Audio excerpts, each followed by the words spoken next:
নমস্কাৰ, সকলোকে পুনৰবাৰ অনলাইন ক্লাছলৈ স্বাগতম জনাইছোঁ।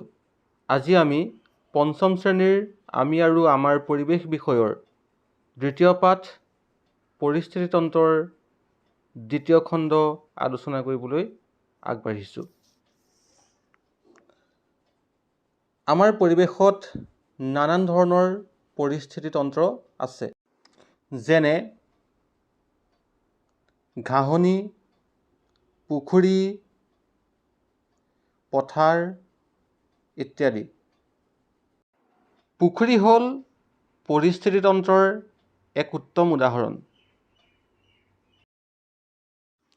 পুখুৰীত থকা জলজ উদ্ভিদ যেনে শেলাই, মেটেকা, ভেট, দলঘাঁহ আদিয়ে সূৰ্যৰ পোহৰত খাদ্য প্ৰস্তুত কৰে। সেইবাবে এইবোৰ হ'ল উৎপাদক। এই উদ্ভিদবোৰক পানীত থকা কোনবোৰ জীৱই খায় বাৰু ভাবি চোৱাচোন। বিভিন্ন ধৰণৰ কীট-পতংগ, সৰু মাছ, শামুক আদিয়ে উদ্ভিদবোৰক খাদ্য হিচাপে গ্ৰহণ কৰে।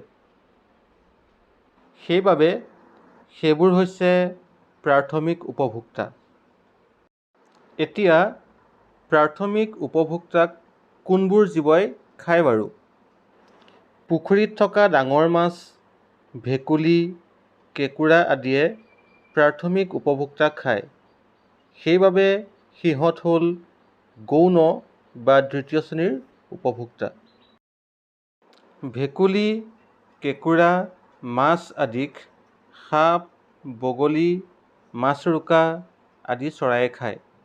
এইবোৰেই হ'ল তৃতীয় শ্ৰেণীৰ উপভোক্তা। পৰিস্থিতিতন্ত্ৰত প্ৰাণীবোৰে ইটোৱে সিটোৰ ওপৰত খাদ্যৰ বাবে নিৰ্ভৰ কৰে। এতিয়া আমি বুজি পালোঁ যে খাদ্য শৃংখলত থকা বিভিন্ন ধৰণৰ জৈৱিক উপাদানবোৰ হ'ল উৎপাদক আৰু প্ৰাথমিক, দ্বিতীয়, তৃতীয় শ্ৰেণীৰ উপভোক্তা। এই আটাইকেইটা উপাদান পৰিস্থিতিতন্ত্ৰত পৰস্পৰৰ ওপৰত নিৰ্ভৰশীল। পৰিৱেশত যিকোনো এটা উপাদান কমিলে বা বাঢ়ি গ'লে আন কেইটা উপাদানৰ ওপৰত তাৰ প্ৰভাৱ পৰে। উদাহৰণস্বৰূপে, পৰিৱেশত তৃণভোজী প্ৰাণী কমি গ'লে মাংসভোজী প্ৰাণীৰ খাদ্য নোহোৱা হ'ব। তেতিয়া পৰিৱেশৰ ভাৰসাম্য নোহোৱা হ'ব। কিছুমান বেক্টেৰিয়া আৰু ভেঁকুৰে উদ্ভিদ আৰু প্ৰাণীৰ দেহৰ অংশসমূহক বিয়োজন ঘটাই, অৰ্থাৎ ক্ষুদ্ৰ ক্ষুদ্ৰ অংশলৈ পৰিণত কৰি গেলি পচি যোৱাত সহায় কৰে। সেয়েহে এইবোৰক বিয়োজক বুলি কোৱা হয়। আজিৰ পাঠদান ইমানতে সামৰণি পৰিল। ধন্যবাদ।